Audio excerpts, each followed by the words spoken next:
Aujourd'hui, avec le pasteur Joseph Prince, la loi a été donnée à travers Moïse, mais la grâce et la vérité sont venues à travers Jésus-Christ. Un de mes versets favoris, si ce n'est mon verset préféré, car il a marqué mon ministère. Mon ministère est de faire la différence pour les gens entre la loi et la grâce. Même parmi les chrétiens, parmi les croyants, nous avons encore cette idée erronée que Dieu exige de nous. La Bible dit que le salaire du péché, c'est la mort, mais le don gratuit de Dieu, c'est la vie éternelle en Jésus-Christ, notre Seigneur. Nous avons tous péché, nous péchons parce que, la Bible le dit, nous péchons parce que nous sommes des pécheurs. Le péché est le problème qui sépare l'homme de Dieu. C'est comme votre amour pour quelqu'un que vous aimez beaucoup, votre enfant ou une autre personne, et cet enfant a un cancer. Et le cancer est dans l'enfant. Vous n'aimez pas le cancer. Le cancer est dans l'enfant. Pourtant, vous détestez le cancer, mais vous aimez votre enfant. Dieu déteste le péché, mais Dieu vous aime. Amen. Le péché est en train de détruire tout ce que Dieu a de beau pour vous. La bonne vie. La loi exige. La grâce qui est venue à travers Jésus-Christ, cette vraie grâce, pourvoit. La loi exige, tu ne dois pas, tu ne dois pas, tu ne dois pas. La grâce dit, voici, reçois la provision. Selon la loi, Dieu exige la justice des hommes pécheurs. Puis l'homme dit, je ne peux pas, j'ai essayé d'être juste, je ne peux pas. Amen. Mais sous la grâce, Dieu dit, prenez le don de la justice. C'est à recevoir seulement. Le don gratuit de Dieu, c'est la vie éternelle en Jésus-Christ, notre Seigneur. Louez le Seigneur. Qu'est-ce que Jésus a fait? Dans l'Ancien Testament, avant que Jésus ne vienne, il y avait un tabernacle, comme un petit temple où Dieu utilisait cette illustration pour aider l'homme à comprendre. Et pour cela, j'ai besoin de quelques volontaires. Très vite, allez, j'ai besoin de mon agneau et de mon prêtre. D'accord? Pasteur? Waouh, déjà, si vite? D'accord, alors vous serez dans cette position, voilà, et moi je serai le pécheur, je serai vous tous. Vous êtes représentés ici par moi, d'accord? Donc c'est moi, et je suis vous. Oui, d'accord. C'est le grand prêtre, c'est le prêtre d'Israël. Donc si vous lisez l'Ancien Testament, vous tomberez sur un prêtre. Jésus-Christ est aujourd'hui notre grand prêtre. Dieu utilise ceci comme une aide visuelle. D'accord? C'est l'illustration de ce qui est à venir. Ce sont des ombres. Ce que Jésus a fait à la croix est la substance. Amen. Ainsi, chaque fois que quelqu'un péchera, il apportera son agneau. C'est un agneau noir, en passant. Vous l'agneau, suivez-moi. Faites l'agneau, dites « mais... » Très bien. Vous avez comme un petit accent, vous n'êtes pas d'ici? Bon, passons. Allez, suivez-moi. Donc voici ma brebis, d'accord? Et j'apporte ma brebis au prêtre dans le temple. D'accord? Maintenant, j'amène ma brebis, au temple. Amen. D'accord. Alors, regardez-le. Regardez-le. Le prêtre ne me regarde pas. J'ai péché. La raison pour laquelle j'apporte l'agneau, c'est que c'est mon agneau sacrificiel. J'ai péché. Toi et moi avons péché. Ce prêtre représente Dieu. Donc, ses yeux sont maintenant comme les yeux de Dieu, représentant Dieu, cherchant les imperfections, cherchant les péchés, et ce qui n'est pas saint. Amen. Vous avez remarqué qu'il ne me regarde pas? Il ne me regarde pas. Vous avez remarqué ça? Quand j'apporte mon agneau, il ne me regarde pas. Il est inutile de me regarder. Pourquoi? Cela ne servira à rien. La raison pour laquelle je suis là est évidente. Pourquoi suis-je ici? J'ai péché. Alors inutile de m'examiner. La raison pour laquelle je dis cela est que beaucoup de gens, lorsqu'ils viennent à Dieu, ils pensent que Dieu les examine. D'accord? Regardez ça maintenant. Donc, j'apporte mon agneau ici, au prêtre. Et le prêtre vérifie que l'agneau n'a pas d'imperfection. Il doit être sans défaut. Pourquoi? Parce qu'il représente Jésus-Christ. Jésus est sans péché. Amen. Pas de péché, pas d'imperfection, pas de défaut. Amen. Alors louons Dieu. Il recherche donc les imperfections, car cet agneau représente Jésus-Christ. D'accord? Alors examinez. Les cheveux trop longs? D'accord? Ça va? Ça passe? C'est bon, c'est acceptable. D'accord. Maintenant, est-ce que je peux toucher vos cheveux? Ça ne rigole pas avec lui. Bon. D'accord, donc, c'est ce que nous faisons. L'offrand. Je suis l'offrand. Je nous représente, vous et moi. Je vais poser les mains sur lui. Maintenant, regardez ça. Tous mes péchés, c'est l'identification. Imposer les mains, c'est un symbole d'identification. Amen. Quand je fais cela, cela signifie qu'aux yeux de Dieu, tous mes péchés sont maintenant transférés comme ça. Pshhh, transférés. Imaginez juste quelque chose de sombre. Un péché et toute ma saleté et tout ça, tout lui a été transféré. Et mes maladies. Transférées. D'accord? Maintenant, l'agneau qui était sans défaut, sans imperfection, est maintenant souillé. Non pas qu'il ait fait quelque chose, mais il est souillé à cause de mes péchés. Il porte mes péchés, vous comprenez? Il porte mes péchés. Ensuite, le prêtre me passera le couteau, et voilà ce qui se passe. Tous ces agneaux sacrifiés, ils ne peuvent que couvrir votre péché, comme votre carte de crédit. Bon, écoutez, surtout vous les jeunes.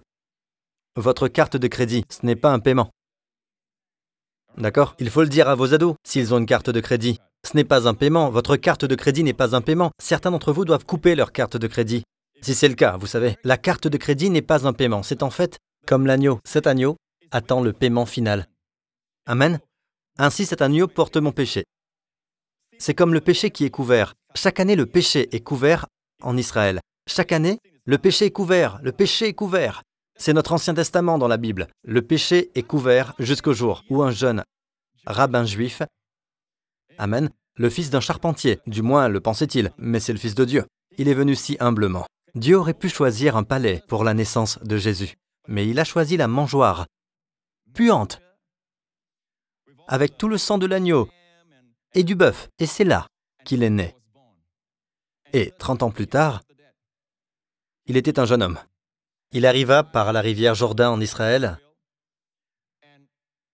et Jean-Baptiste, l'ayant vu, s'écria « Voici! Regardez, l'agneau de Dieu qui enlève le péché du monde !» Votre péché n'est plus couvert, votre péché est enlevé par le sang de Jésus, parce qu'il est le dernier paiement, il est le véritable agneau de Dieu. Amen. Alors je prends le couteau et je le tue.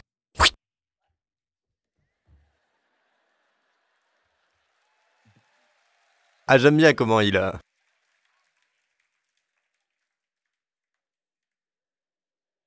Tu vas être tout décoiffé, mon frère. Très bien. Donc l'agneau est pris et mis sur l'autel. D'accord, sur l'autel, où il brûle. L'autel a 4 coins représentant la croix de Jésus-Christ. Amen. Et quand Jésus est mort sur la croix, l'autel, de tous les autels, le dernier autel, le dernier paiement. Dieu ne veut plus d'autres paiements pour le péché, car celui de Jésus est parfait. Amen. Quand Jésus-Christ l'a accompli, c'était totalement accompli. Et cet agneau, ici, n'est plus lui-même. Il est en fait vous et moi, parce que j'ai posé les mains sur lui. Donc, en fait, le feu s'abat sur lui.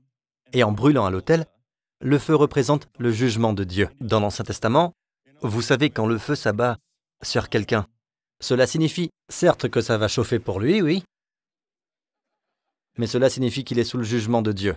D'accord? Dans l'Ancien Testament. Aujourd'hui, il n'y a plus de feu de Dieu. Vous savez pourquoi? Parce qu'à la croix, Jésus a consumé tout le jugement enflammé de Dieu dans son propre corps pour vous et moi. Et Dieu l'a conçu ainsi, afin que sa justice, cette partie de lui, cette juste nature de Dieu, soit satisfaite, car il y a eu un paiement. Le salaire du péché est la mort. Jésus a pris ta mort et ma mort. Jésus a pris ta punition et ma punition. Ce n'est pas de la religion, c'est la réalité. C'est la relation avec le Dieu du ciel et de la terre. Maintenant, le jugement consomme mon sacrifice et je repars en homme libre. De plus, je repars avec quelque chose que je n'ai jamais eu. Quand je suis venu, j'étais un pécheur, sous le jugement de Dieu. Les choses allaient mal dans ma vie. Ma récolte était mauvaise. Vous savez, je tombais malade tout le temps. Il n'y avait pas de bénédiction dans ma vie. Parce que la Bible dit, affichez Proverbe rapidement, les bénédictions reposent sur la tête du juste. Voilà, les bénédictions reposent sur la tête du juste. Dites, les bénédictions reposent sur ma tête. Et merci Seigneur, j'ai une grosse tête. Vous voyez ça? Regardez, les bénédictions sont sur la tête du juste. Signifie que les bénédictions et les bénédictions viendront sur vous quand vous êtes juste. Donc c'est ce que Dieu a fait. Aujourd'hui, ceux qui croient en Christ, aux yeux de Dieu, vous êtes la justice de Dieu en Christ. Amen. Alors, je suis venu à l'instant apporter l'agneau sous la malédiction de Dieu, sous le jugement de Dieu. Et ma vie est déprimée. Je suis introspectif. Je vois toutes sortes de choses terribles en moi. Et ma vie est tellement Vous savez, elle est tellement frustrante. Je n'appelle pas ça une bonne vie. J'ai peut-être beaucoup d'argent, amen. Je suis un homme riche, mais pauvre. Je suis un pauvre homme avec beaucoup d'argent. Maintenant, regardez ça. Après que le sacrifice ait été consommé, je repars. Maintenant, je repars en étant différent. Je repars, il a pris ma place, je prends sa place maintenant. Maintenant, les bénédictions de Dieu brillent sur moi. Le soleil de la faveur de Dieu brille sur moi. Partout où je vais, je trouve que la faveur abonde. J'ai la faveur de Dieu et de l'homme. Je trouve que les bénédictions de Dieu abondent dans ma vie. Et surtout, il y a la paix dans mon cœur. Amen. La paix avec Dieu, qui apporte la paix de l'esprit, la paix de l'âme. Puis-je avoir un bon amen? Amen. Louez le Seigneur. Vous repartez en étant différent de ce que vous étiez en arrivant. Pourquoi? Le transfert a eu lieu. Amen. Très bien. Applaudissez-les. Merci beaucoup. Louez le Seigneur. D'accord? Alors mon ami, la loi a été donnée à travers Moïse, mais la grâce et la vérité sont venues à travers Jésus-Christ. La loi dit que si vous êtes un pécheur, et à cette époque, il y avait la lèpre. Ceux qui étaient touchés par cette maladie avaient des taches sur tout le corps, et ils étaient couverts de bandages. Et personne ne pouvait toucher ces malades, sinon vous deveniez impurs. C'est donc la loi de Moïse. La loi de Moïse est que le péché, l'impureté est plus puissant. Le péché, l'impureté peuvent vous contaminer. Tout le monde dans ce monde est sous le péché, et le péché est répandu, n'est-ce pas? Alors, qui sera un champion? Qui sera le vengeur contre le péché? Qui sera celui qui pourra surmonter tout cela pour nous? Jésus est venu. Amen. Maintenant, regardez ceci. Quand Jésus a rencontré le lépreux, il a prêché le sermon sur la montagne. Et j'étais là le mois dernier, à l'endroit même où il a prêché le sermon sur la montagne. Il y a quelques années, j'étais au même endroit, là où il a prêché le sermon sur la montagne, dans la même région. Actuellement, il y a une plantation de bananes en bas. La montagne est toujours là. Et l'un de ces énormes rochers est celui sur lequel Jésus s'est assis, je crois. Et après avoir prêché le sermon sur la montagne, la Bible dit qu'il est allé dans la direction opposée et la foule le suivait. Donc, je suis allé dans l'autre direction. J'ai laissé mes pasteurs là-bas pendant un moment. Et puis, j'ai vu qu'il y avait d'énormes rochers ici et là. Et je me suis dit, la Bible dit que, juste après cet épisode de prédication à la foule, un lépreux, qui très probablement se cachait, est sorti de sa cachette, a rencontré Jésus et dit « Seigneur, si tu le veux, tu peux me rendre propre. » La Bible dit, Jésus dit « Je le veux. » Chacun d'entre vous, écoutez, vous venez à Jésus et vous dites « Seigneur, je suis impur, mais tu peux me rendre propre. Je suis malade. Tu peux me libérer. Seigneur, je suis déprimé, mais tu peux me donner la paix. » Quoi que ce soit, il ne vous laissera jamais partir en disant « Aujourd'hui, je ne suis pas d'humeur. » C'est toujours « Je le veux. » Pourquoi se poser la question quand on sait que Dieu a le pouvoir? Ainsi, le lépreux n'a pas demandé « si tu as le pouvoir ». Il dit que si tu le veux, tu peux me rendre propre. Jésus dit, écoutez ces mots, « Je le veux ». Jésus-Christ, le même hier, aujourd'hui et pour toujours. Et Jésus toucha le lépreux. Maintenant, regardez ça. Selon la loi, vous touchez le lépreux, vous devenez impur. Mais ici, l'impur est devenu propre. C'est inversé. Amen. Ce qui signifie que la grâce de Jésus est plus grande que tous nos péchés. Amen. Vous m'écoutez? Ne soyez pas si choqués par votre péché. Ne soyez pas si choqués par quoi que vous voyez en vous-même. La grâce de Jésus est plus grande. Elle le surpassera. Amen. Et pour le dernier point, et je conclurai, asseyez-vous et regardez cette scène que nous avons faite. À cause de ce que j'ai vu là-bas, je suis revenu et j'ai demandé à mon équipe de réaliser cette belle vidéo. Cela va toucher votre cœur. Cela va vous parler. Et vous savez quoi? Nous sommes tous comme le lépreux, avec notre péché, parce que la lèpre est une image du péché sur nous. Et Jésus a fait un long chemin pour nous trouver. Asseyez-vous, profitez-en. Blessed are the poor in spirit, for theirs is the kingdom of heaven. Blessed are those who mourn, for they shall be comforted. Blessed are the meek, for they shall inherit the earth. Blessed are those who hunger and thirst for righteousness, for they shall be filled. Blessed are the merciful, for they shall obtain mercy. Blessed are the pure in heart, for they shall see God. Blessed are the peacemakers, for they shall be called sons of God. No one can serve two masters, for either he will hate the one and love the other, or else he will be loyal to the one and despise the other. You cannot serve God and mammon. Therefore, I say to you, do not worry about your life, what you will eat or what you will drink, nor about your body, what you will put on. Is not life more than food, and the body more than clothing? Look at the birds of the air, for they neither sow, nor reap, nor gather into barns, yet your heavenly Father feeds them. Are you not of more value than they? Which of you by worrying can add 1 cubit to his stature? So why do you worry about clothing? Consider the lilies of the field, how they grow.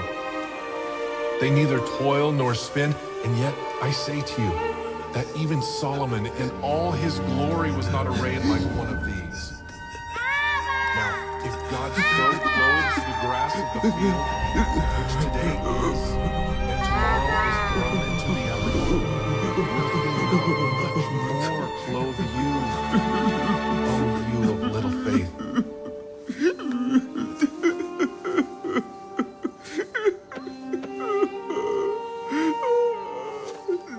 And the rain descended, the floods came, and the winds blew and beat on that house, and it did not fall, for it was founded on the rock.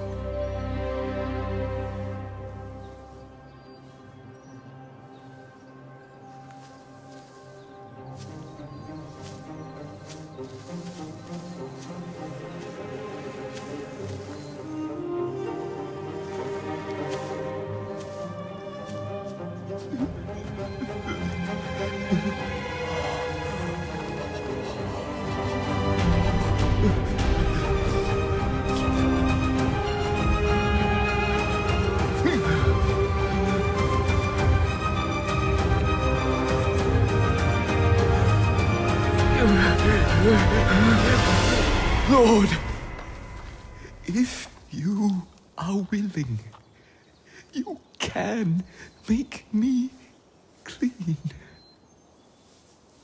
I am willing. Be cleansed.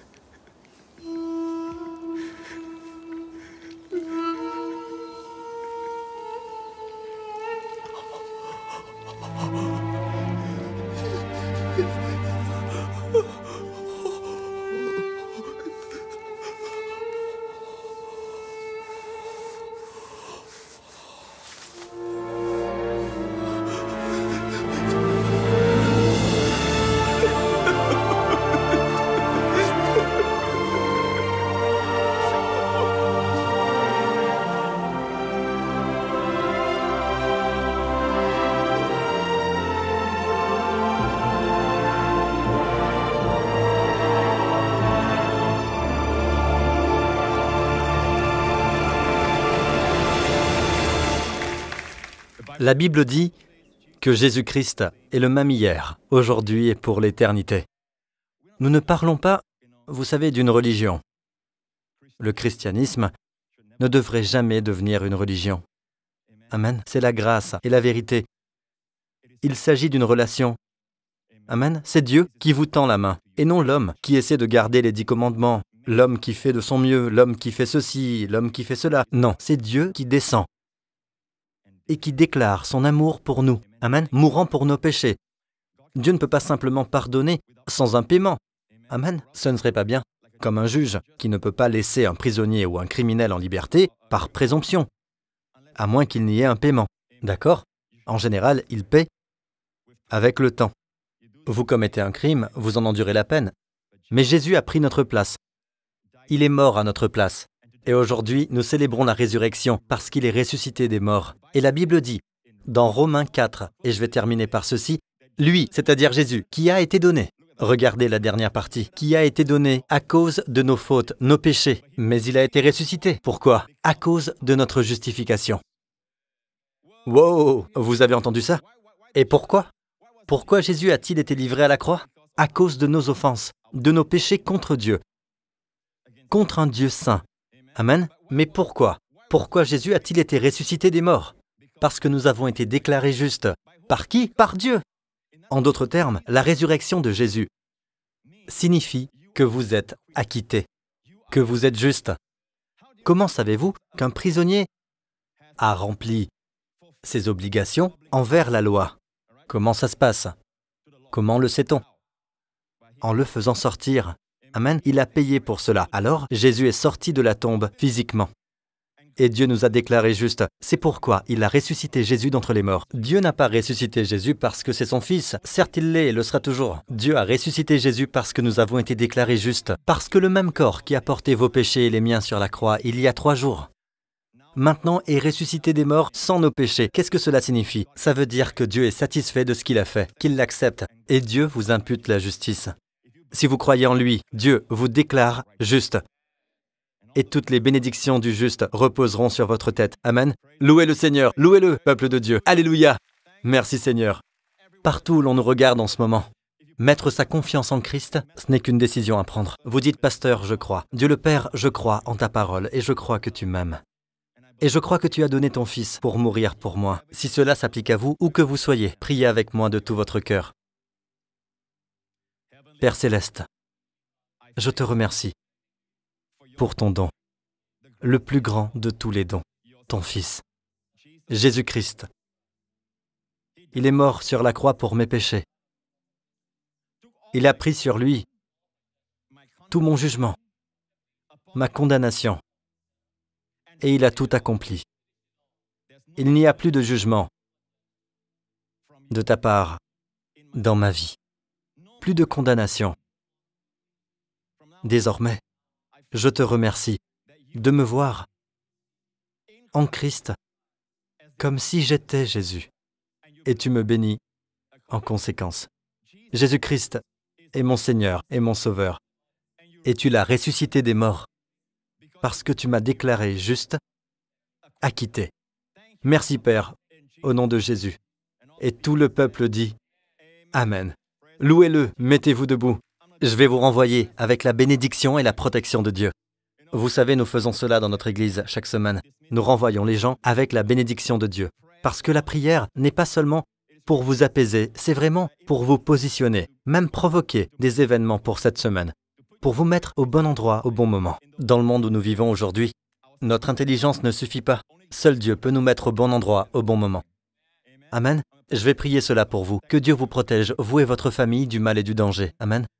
Levez vos mains, vous tous ici présents. Père Céleste, je te remercie, car nous sommes justes à tes yeux. Tu écoutes toutes les prières des personnes ici quand elles prient. Amen. Ce sont les prières efficaces et ferventes du juste qui agissent avec une grande force. Merci Père. Et maintenant, au nom de Jésus, que le Seigneur vous bénisse, vous et votre famille, en cette nouvelle semaine. Que le Seigneur vous bénisse avec les bénédictions du Père Abraham. Que le Seigneur vous bénisse, que tout ce que vous touchez prospère. Que le Seigneur vous protège de tout mal, vous et vos proches, de tout danger, de toute maladie, de toute la puissance du malin, par le sang de son Fils, par ce sang qui a remis vos péchés, par ce même sang. Vous avez la protection divine. Je le confesse et je le déclare sur vous et vos familles. Vous verrez de beaux jours devant vous.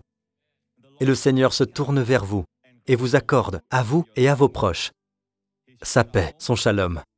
Au nom du Seigneur Jésus-Christ. Et tout le monde dit Amen.